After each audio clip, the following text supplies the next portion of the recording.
Today, Forbes magazine brings you this. This piece is titled, America's Best Banks. Silicon Valley Bank, which has appeared on the list for 5 consecutive years, made number 20 this time around.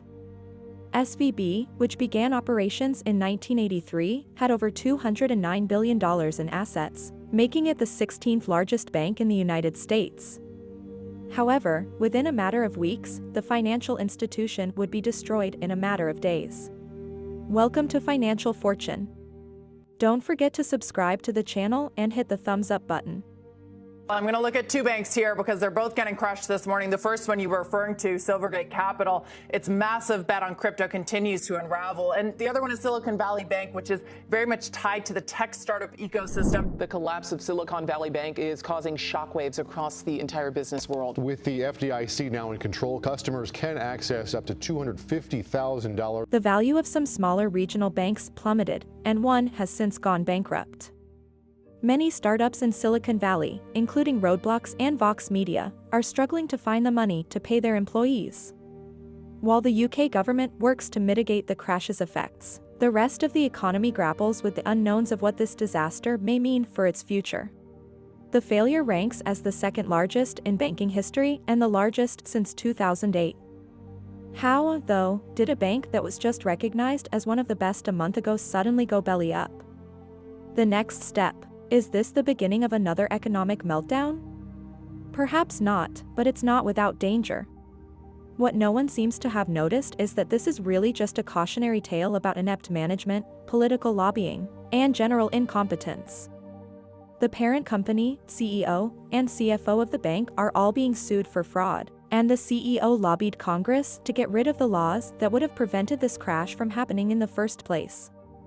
What has happened here is completely out there. Therefore, let us proceed. There was nothing typical about Silicon Valley Bank, or SVB. It was the place where most tech startups and venture capitalists went. Despite the global pandemic of 2020, the bank saw a period of sustained growth.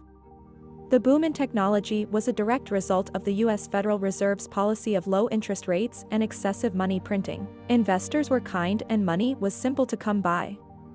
Cheap credit made it simple for new businesses to raise capital during this time. The companies needed safekeeping for the funds once they had received them. The Silicon Valley Bank is here to help. Among the founders, SVB was extremely well liked. In fact, Silicon Valley Bank is used by nearly half of all startups in the United States. The total amount deposited into SVB in 2021 skyrocketed from roughly $61 billion at the end of 2019 to roughly $189 billion by the end of the same year.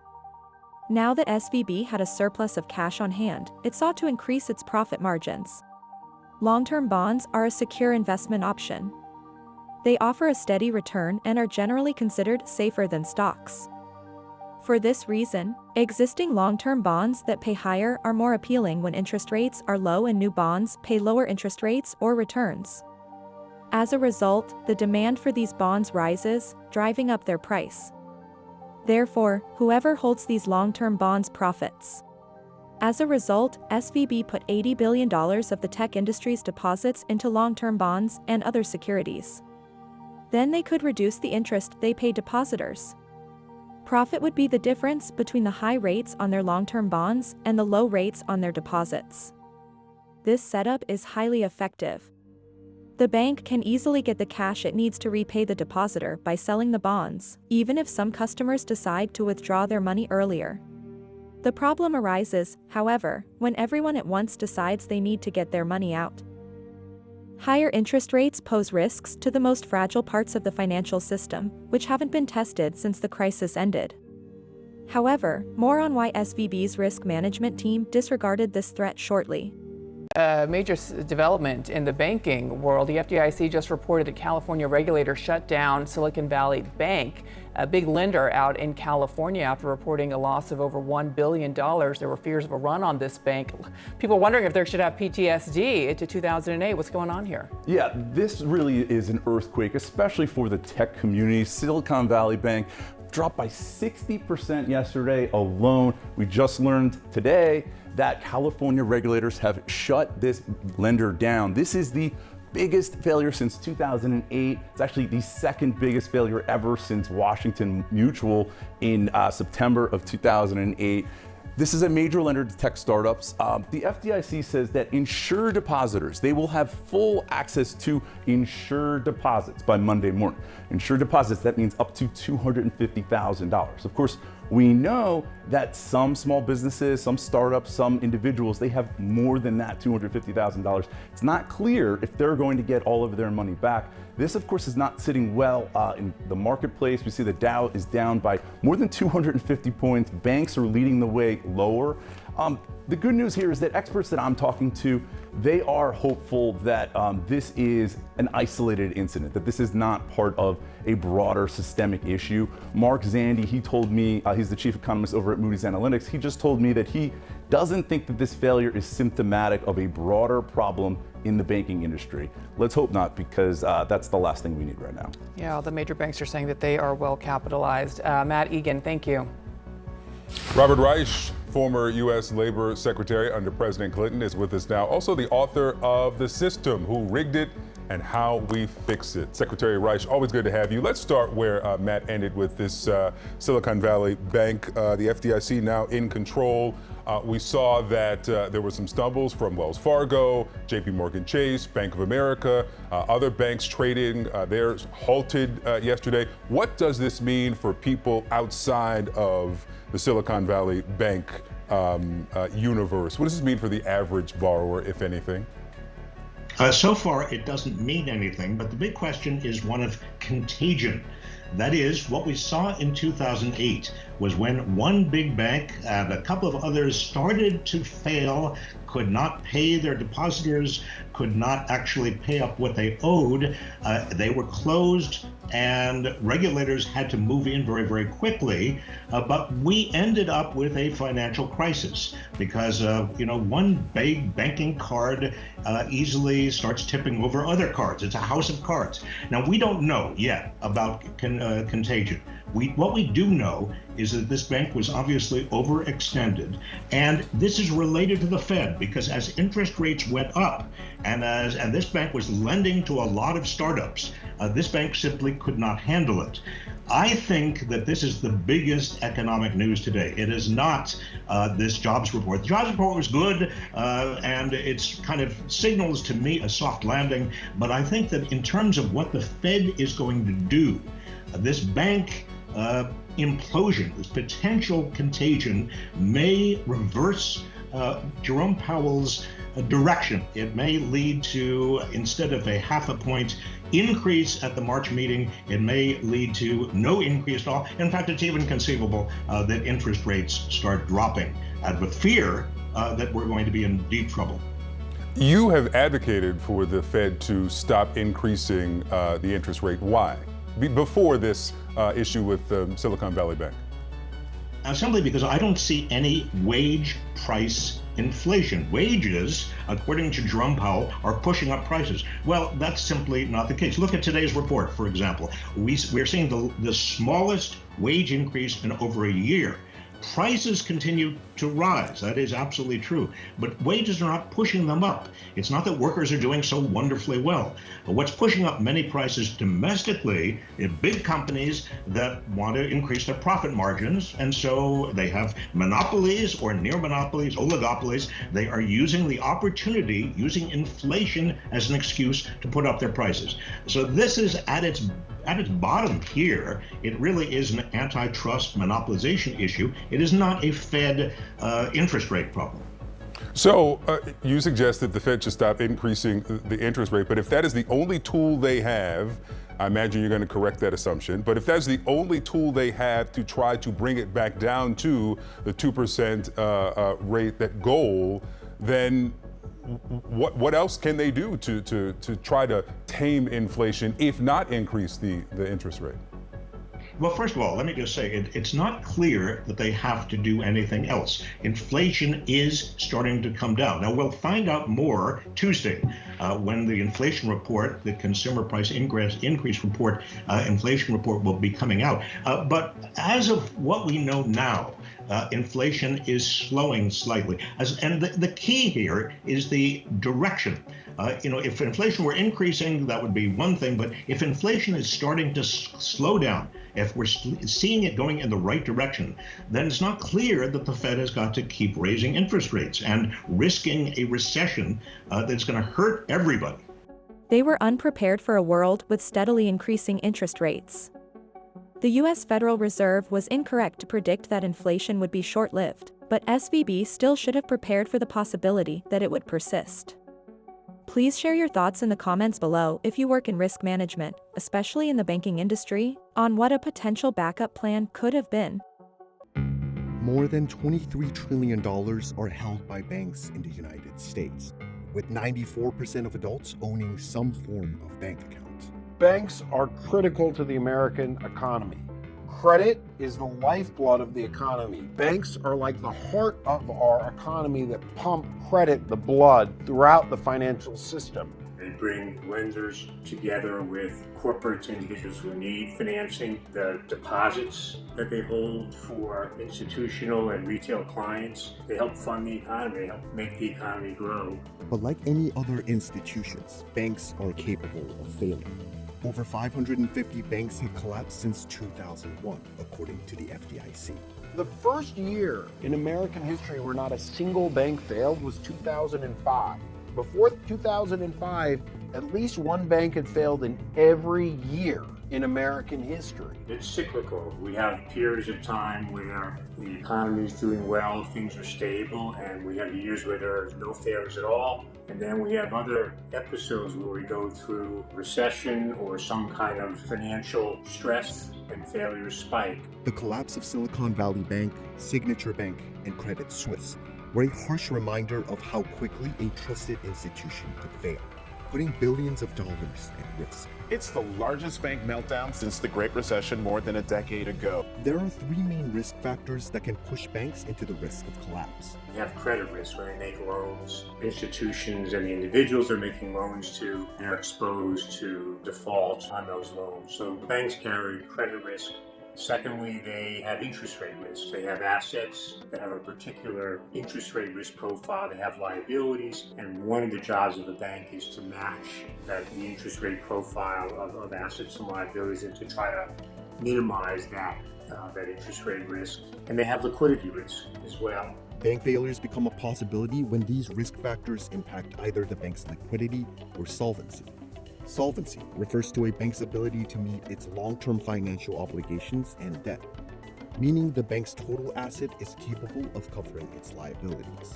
In terms of solvency, this is generally when banks have a lot of loans go bad. The way that banks make money is that they bring deposits in and then they lend that money out on the premise that they're going to collect those loans back. And they collect those loans back with a little bit of interest, they pay some of that interest to the depositors, and they keep the rest. Well, if banks have loans that go bad, that's money that's not coming back into the bank. And if you have enough of those go bad, it can cause the bank to fail, where there's not enough money coming in to pay those depositors that they've gotten the money from. Many of the banks failed due to insolvency during the 2008 recession, including Washington Mutual, the largest bank to collapse in American history. If you recall back in the aughts, a lot of people were getting adjustable rate mortgages, and they were getting mortgages that were often referred to as ninja loans or ninja mortgages, which was no income, no job, no assets. They would get people into a mortgage with a very low teaser rate, maybe half the rate of what you would actually pay. But after 6 months or a year or 2 years, then the rate would adjust to market rates.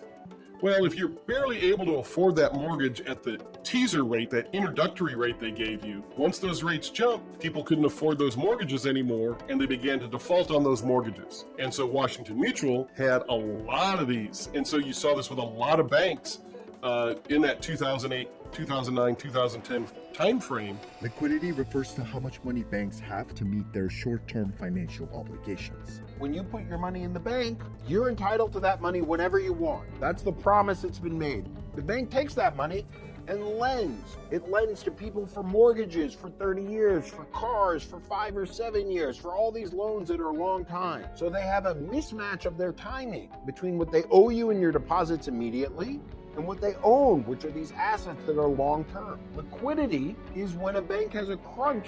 Generally, depositors want their money immediately, and the bank has more demands for that immediate money than they have assets that they can liquidate in order to get people their money. So they fail due to a crisis of liquidity. It was ultimately liquidity that caused SVB to become the second largest bank to fail in American history. Do you remember when you could get a mortgage at 3 or 4%? That mortgage got put into a big pool, and SVB was one of the buyers of that. Now, when interest rates rose sharply, those cheap mortgages were worth less. When people are afraid that a bank doesn't have as much capital, that its assets aren't there, they become jittery and they want their money, and they try to make a deposit run. So a handful of businesses wanted their money. SVB had a liquidity problem. That was immediately why it failed. There was a run on the bank. No bank can withstand everybody asking for its money back at the same time, right? And that happened. Once a bank fails, the Federal Deposit Insurance Corporation steps in. First established in 1933, the organization was created in order to protect depositors and improve trust in the American banking system. The FDIC, this is their kind of bread and butter. They know how to unwind the bank in kind of the least harmful way. For most banks, FDIC attempts to sell the failed bank in whole or in part to another bank in healthy standing. Another bank comes in and will take over all of the loans or most of the loans of the bank and their deposits. And if there's a mismatch between the loans and investments that they're getting and the deposits that they're getting, then the FDIC may have to put some money into the pot to make it attractive for another bank to take that over. In other cases, FDIC takes a more involved approach. In the case of Silicon Valley Bank, what they did is take possession of the bank and then basically create what they call a bridge bank. And the idea of this bridge bank is to get the depositors their money and then collect on any loans that they might have. In essence, what they're going to do is liquidate this bank so that the bank no longer exists. Regardless, depositors in an FDIC-insured banks are covered up to $250,000 per depositor per bank for each account ownership category.